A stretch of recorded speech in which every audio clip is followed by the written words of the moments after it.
दिल्ली में दो दोस्त रहते थे, अर्जुन और विक्रम। दोनों आईटी कंपनी में सॉफ्टवेयर इंजीनियर्स थे, एक जैसी सैलरी थी और उनकी फाइनेंशियल कंडीशन भी लगभग सेम ही थी।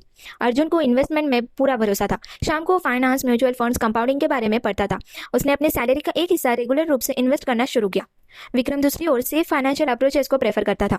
उसका विश्वास था सेविंग्स अकाउंट्स में या ट्रेडिशनल तरीके से पैसे सेव करने में। साल बीत गए, अर्जुन के इन्वेस्टमेंट धीरे धीरे बढ़ते गए। उसका पोर्टफोलियो वेल मैनेज था और मार्केट अप्स एंड डाउन्स के बावजूद भी उसने पेशेंस से इन्वेस्टमेंट को होल्ड किया। विक्रम अपने सेविंग्स को देखता था, पर ट्रेडिशनल इन्वेस्टमेंट का ग्रोथ लिमिटेड था। उसको समझ में आने लगा था कि उसका फाइनेंशियल अप्रोच उतना इफेक्टिव नहीं था जितना सोचा था। जब दोनों 50 साल के हो गए तो उनकी फाइनेंशियल सिचुएशन में बड़ा डिफरेंस था। अर्जुन ने फाइनेंशियल फ्रीडम अचीव की थी। विक्रम दूसरी तरफ अभी भी जॉब पे डिपेंड करता था उसकी सैलरी के लिए। उसकी सेविंग्स और ट्रेडिशनल इन्वेस्टमेंट उसको डिजायर्ड फाइनेंशियल सिक्योरिटी नहीं दे पा रहे थे और उसको लेट ईयर्स तक काम करने का सामना करना था।